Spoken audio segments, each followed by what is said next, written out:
Cherish the days, I promise you this. You better not speak on my name, or you never be shit. I promise I ain't gon' stop. I swear that I'ma be rich. I can't fall in love with no demon. I promise I'ma finesse a bitch. Cherish the days, I promise you this. Better not speak on my name, or you never be shit. Promise I ain't gon' stop. I swear that I'ma be rich. I can't fall in love with no. In the music industry, I was JO The Hitmaker, aka JO Got Your Trap Jumping. But, you know, just to all my friends and family, I'm Johnny, and I'm really Johnny the Jeweler, man. Right. Johnny the Johnny the Jeweler. I'm the founder and I guess president or whatever you want to call it of ATL Freezer diamonds and watches. Right, for sure. Yeah. So are you still have you still been active with the music thing, or have you just been basically going full-fledged jewelry like? You know, I get active when it makes sense. I mean, right. Producing for me is a you know, because I wasn't just like management or on the executive side or any of that. It was just producing for me is just something that's therapeutic. So right. Okay. it's therapeutic. I mean, I'm a creative personality. It started from feeling good. You made it. You feel good. You kept making more. You know, and then music. and I realized, hey, I could do this for a living. And then Right. I figured out how to make money on it. And it went up, you know, and it went up from there. And I primarily focused on the independent artist side because I used my sales abilities and was able to make it worthwhile. It's definitely all the hustle, you know. I definitely understand it. Me just being from Atlanta, just seeing how everything goes is kind of like you said. I think that's probably the main issue with almost anybody is. In this city, you gotta know how to sell, and if you don't know how to sell, it doesn't matter what you got. You know, you could have, like, I was just having a conversation with my homie before he left, because you know he's in the jewelry and stuff a lot more than me. But you know, he was just saying how, I know he was telling about the Moissanite thing on the phone, but he was like, a lot of jewelers is really all in how they finesse it. It's really in all how well they can sell something first. These bigger artists, they, you know, days later they find out, man, I didn't even know it wasn't real, or it wasn't, you know, what they were telling me. But, you know, this is a city of, you know, people talk well. You know, that's why I wanted to get somebody who, like I said, that knows it. You know, because I like how some jewelry looks, but, you know, I'm one of those people, like you said on the phone, like, even I was asking you on the phone about, yeah, Moissanite, you was like, bro, there's still certain pieces you can't see. Like, you can't the difference on a phone. You can't really, yeah, you can't tell. I should have brought my loop with me, man, but I was just ripping and running today. No, I mean, most loops are 10x, 20x, 30x, which is that number is times magnification. So what, you know, whatever you see with the naked eye. So if you're looking when you at, say a loop, what's a loop for people that don't know? Okay, so it's a magnification. Oh, it's a magnifying glass. Okay, right. I mean, master stone setters use actual microscope, put the piece under there, and then that way they can work like that.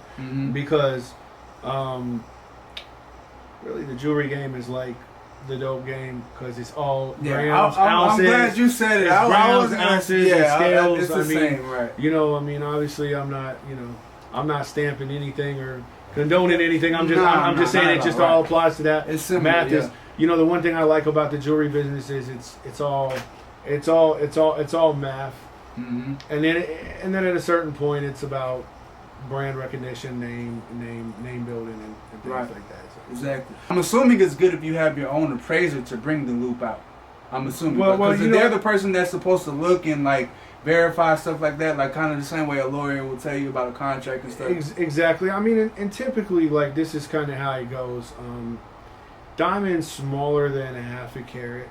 Which that's, you know, they just rate diamonds, and the weight of the diamond is carat weight, and so diamonds typically smaller than a half a carat are not certified. Now you can get them certified if a client wants that, but most of the pieces aren't, you know, when you're buying pieces, and you know, if you're not buying, you know, like I'll give you an example without, you know, kind of making it make sense.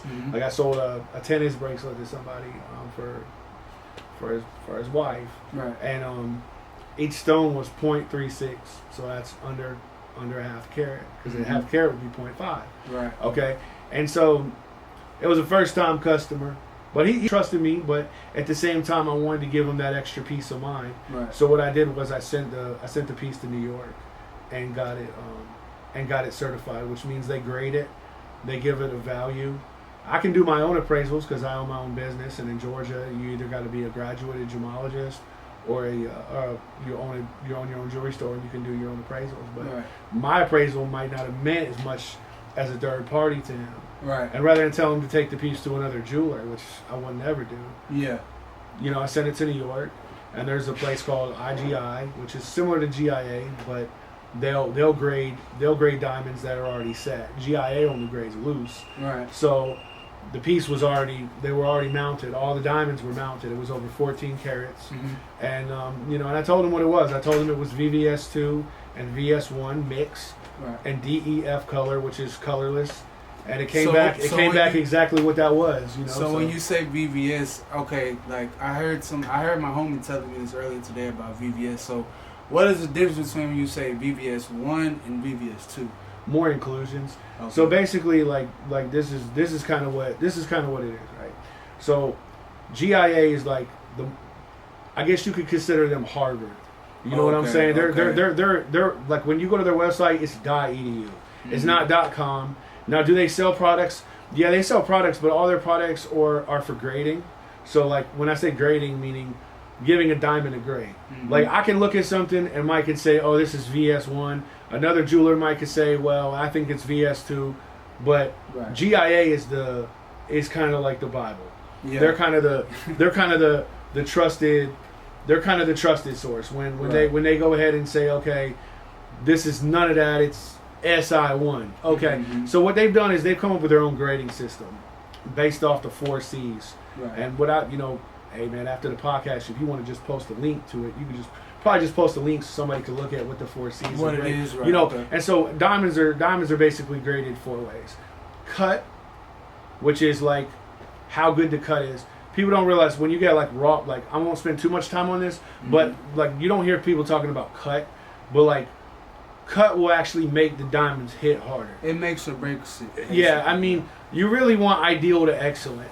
I mean, a good cut is not going to cut it, like literally.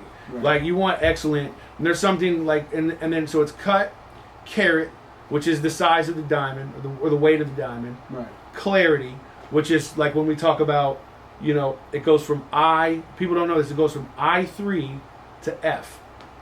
Okay, and F being flawless, I mean inclusions, and number 3 means it's like full of carbon. Right. You're talking about a cloudy day and a cloudy stone.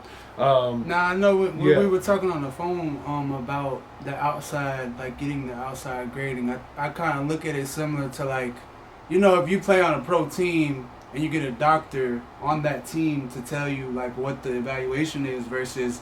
They always say, well, I want my own doctor, right? Because Right. they want to have somebody that basically, the same thing you were talking on the phone about the GIA thing, or the people who are actually gemologists, they have no skin in the game. They're Yes, not they're making any money by telling you, and unbiased. they're not profiting at all by telling you, hey, it's real or something isn't real. It's kind of like taking your vehicle to a shop that only inspects vehicles. Right. And they don't even do repairs. Mhm. So there's no like motivation for them to say something's wrong with it. Right. And they don't sell cars. Right.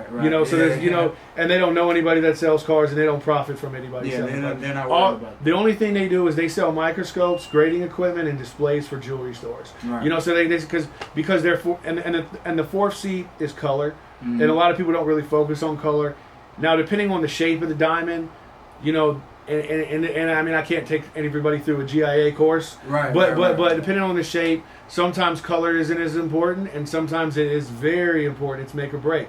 Like if you go emerald shape, just to give you an example, you don't necessarily, it can hide some, it can hide inclusions and it can hide color. Right. So you can have a VS1 emerald or an SI1 emerald with a good color, a GH color, decent. That's like a middle of the road diamond, Right. and you won't be able to tell really the difference between a VS1 to the naked eye. Now, when you put it up under the scope, you will. Right. But like, so just little stuff like that. But Yeah. I really try to focus on, at my business, you have to choose how you want to build your brand. Icebox has their way. Like one thing about Icebox, and I'm not trying to sell Icebox. I mean, Icebox is Icebox. For sure, yeah. But we know like Icebox. they don't sell anything under 14 karat gold in there. I see. That's like their standard. Like I have a standard too. Right. My standard is I don't sell anything less than VS diamonds. Okay. Like anything worth less than VS quality, You know, I just don't. You don't do I don't sell it because I want to give a customer a product that I know is good. Right. Like it's really, really good. Like a good quality product. Now, the most interesting thing we had, I feel like on the phone, you were saying before we got here about a couple weeks ago now, was you were saying, you said Moissanite is not fake jewelry. So I want you to expound on that, because I know everything with jewelry nowadays is always, you know, the Moissanite versus not Moissanite. You know what I'm saying? Me being new to the jewelry game, you know, I wanted to get around people that I could trust and that are trusted before jumping in. You know, because I'm the type of person where I look at investing, and, you know, like, I asked you about how you got started, because I think a lot of times you have some people out there who are ready to invest in things, but they have no idea about what they're jumping into, right? Exactly. So it's like, I can't just give you $50K and say, hey, start a real estate business. You have no idea, like, what's the difference. So when you say Moissanite is not fake jewelry, can you expound on that? Exactly. Just like emerald is not fake jewelry, but I can't say an emerald is a diamond. Okay. You know, not talking about emerald shaped diamonds. I'm talking about, you know, emeralds or rubies. Right. They're gemstones. Right. Moissanite is a gemstone. It's a real gemstone. Now you have two types of emeralds. You know, you have an emerald that's created in a lab and an emerald that's found in the earth. You have two types of moissanite. You have moissanite that's found from a meteor, and then you have moissanite that is found, you know, that's created in a lab. The stuff that people are wearing is not meteor. You know, it's not space rocks. You know, because believe it or not, moissanite that's actually mined from meteors is more rare than it's more because I mean how many times you see meteors dropping out of the sky and you're like, all right, let me get some moissanite out of it. Right. But the thing about moissanite, that the moissanite's named after somebody last name Henry Moissanite. He's the one that discovered it out of meteors. And the one thing that they noticed, like the most natural, hardest occurring thing in the world is a diamond. Right. And how they rate diamonds is on something called a Mohs scale. It's spelled M-O-A-H. The Mohs scale. And so, like, you know, don't quote me on this, but, like, think, like, somewhere, like, rubies fall in, like, that 7-8 mark. You know, moissanites fall at 9.5, diamonds fall at 10. So, like, now there might be a little, you know, some people say 9.25 to 9.5 for the moissanite hardness rating. But at the same time, it's hard enough where, for the most part, it will adhere to heat. So like it won't get messed up off heat. Right. It doesn't cloud. It actually, the refractive index is harder. It is brighter than a diamond, so it shines brighter. Sometimes you can tell with moissanite if it is moissanite because sometimes it can kind of hit like a rainbow. Yeah. But at the same time though, if you have really, really, really, really high quality VVS diamonds like labs or naturals, and really, or like even something better than that, sometimes like even IF diamonds, internally flawless, can hit like that too. Right. Did you see the Jalen Hurts piece everybody was talking about? The one? Yeah. So when you see a piece like that, I mean, your eye is better than the average person's eye. So when you see it, what is your thoughts? Like, okay, it's hitting crazy. Maybe it could be, you know, I don't know type of stuff. I mean, it'd probably lab. I mean, NFL. I mean, most NFL players are not going moissanite because it's really hard to say. Like, I mean, nothing wrong with moissanite. It's a gemstone. It's not a diamond. Right. So I guess CZ is a fake diamond. It's a diamond simulant. It's a diamond simulant. It's a 6 or a 5. I think like a 5 on the Mohs scale.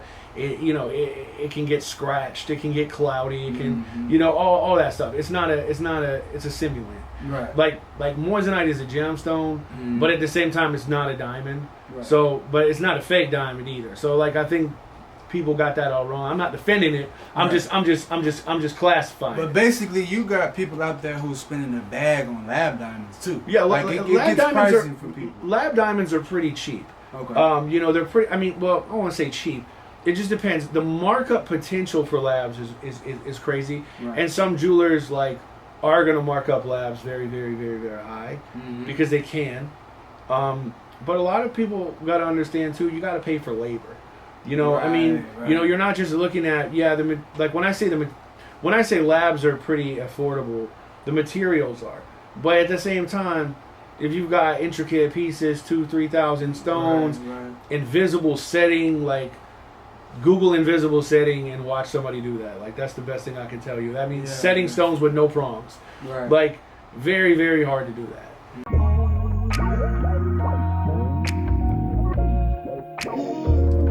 that.